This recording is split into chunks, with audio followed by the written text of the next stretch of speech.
The information drought has ended. From early February until late September, Star Citizen players were pretty much in the dark regarding where things were regarding server meshing.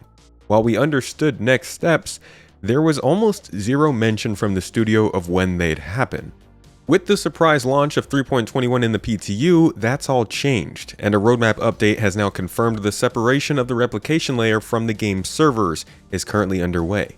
This could be one of the most significant performance updates to Star Citizen that's ever happened, and if the roadmap to server meshing from last year is still accurate, which is a big if, this could be the last major step before static server meshing finally introduces Star Citizen 4.0.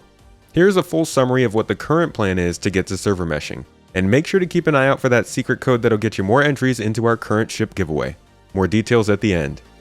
Thank you for coming to my Tomato Talk.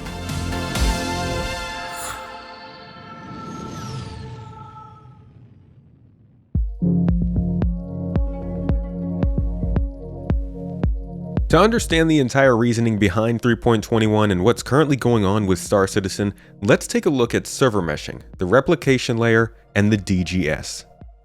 A DGS is a dedicated game server, what we currently think of as servers. A DGS can currently hold a bit more than 100 clients or players. The problem with the current way the game works is that as soon as one of these servers crash, everything inside of them is basically deleted, or at least that was the case. In 3.18, you know, that patch that killed everything, that brought in PES, a method of tracking and persisting just about everything in the game. Cargo boxes, ship wreckage, weapons, armor, you name it. If somebody drops it, someday it'll be found.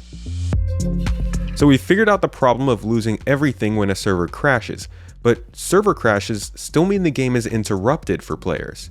And we all know how painful a 30K can be, which is the error code for a server crash.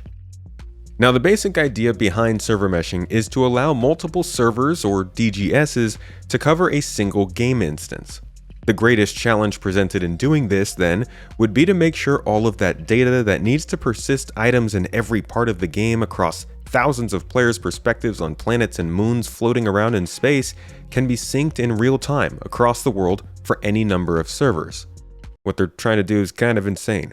Synchronizing each server to one another like this would scale horribly, as each server needs to connect to every other server, and so on and so forth.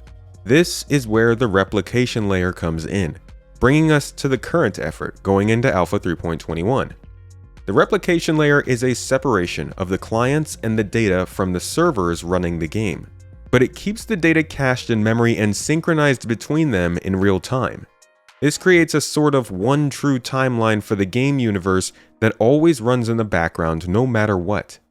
If a server crashes, another picks back up where it left off, with players not even noticing a thing. Data is protected, and the simulation picks right back up. So there goes that interruption that I mentioned earlier. The way this synchronization works can be understood best in this animation. In the bottom and top left-hand corners are separate server nodes, or DGSs. You can see that each server is only rendering the part of the game that the players in that server are actually nearby. And as players come into contact, the system will need to calculate which of the two servers should take over the right authority over entities so that the two servers aren't trying to decide the fate of the same ship.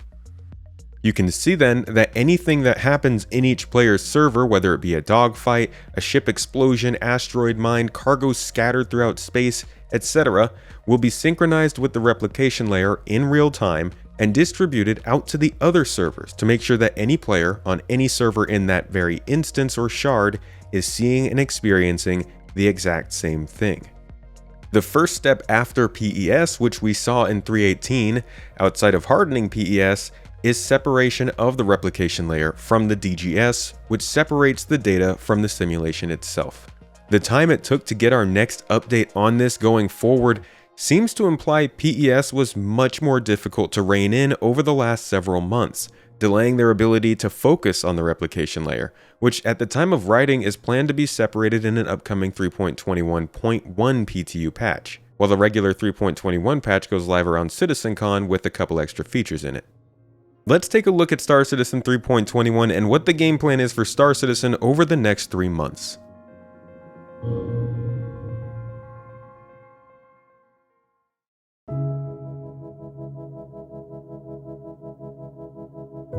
So with the understanding that the replication layer is the connective tissue that holds together the persistent entity graph, the client-side object containers, and the meshed dedicated game servers, the importance of it is pretty clear.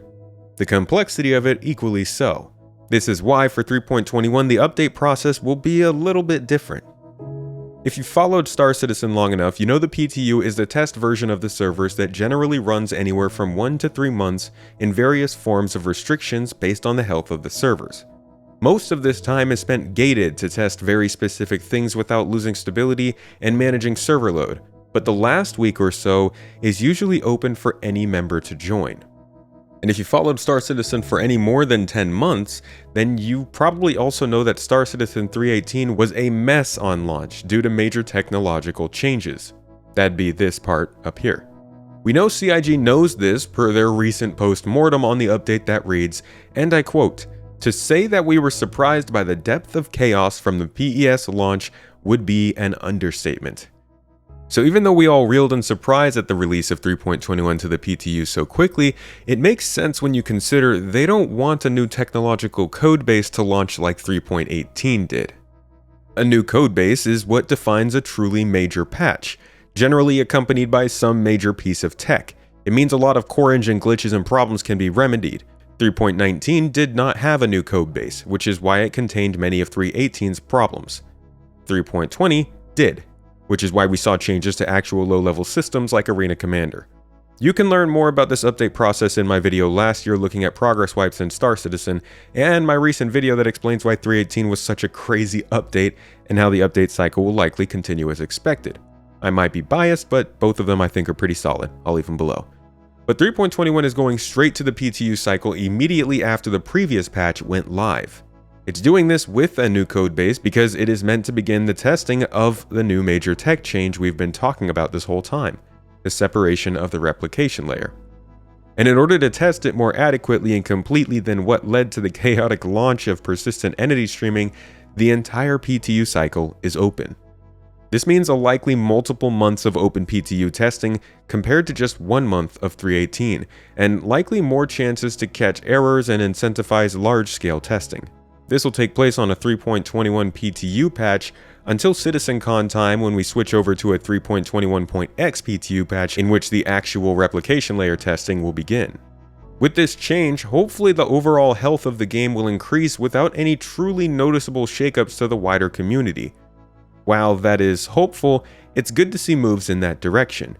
But it is a bit frustrating that this, plus other important news, all came out at pretty much the same time after months of silence on the topic. Either way, this is the story behind the timing of 3.21 and likely the next couple of months.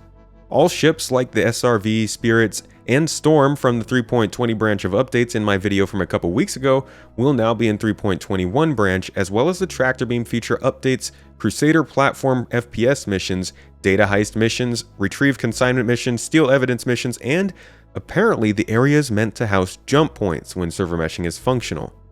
We now can see the physical locations representing the jump points to Pyro, Magnus, and Terra. These are the 3 systems connected to Stanton, but not necessarily the 3 next systems we'll see. But I'll make a video about that later this year. There are likely to be more features making it into this update over the next few months as well that I'll be covering for you here on the channel. Though this update does not define what happens after 3.21. While we do have a road to server meshing graphic, it could be outdated at this point. There may be new steps revealed or difficulties in this process that push us past the expected end date of 2023 for the separation of the replication layer. But if you want to keep up with this interesting period of development and what comes after, consider subscribing to see those videos go live. And if you enjoyed this type of content in longer form, check out my podcast, The Launch Sequence, on my second channel, Space Tomato 2. It's a weekly look at space games, but mostly focuses on Star Citizen. There's also my monthly Star Citizen podcast, Citizen Central, which just had its 14th episode with Board Gamer, Salty Mike, Void Dude, and Ollie43, looking at possible new additions to be shown at CitizenCon. And if you want to win a copy of the game, Mrs. Tomato is running a giveaway special with 2 winners picked both on October 18th. I've hidden a secret code somewhere in this video that'll get you extra entries into that giveaway. See the link down below. Thanks again for watching this video. I hope you learned something in it, and I'll catch you in the next.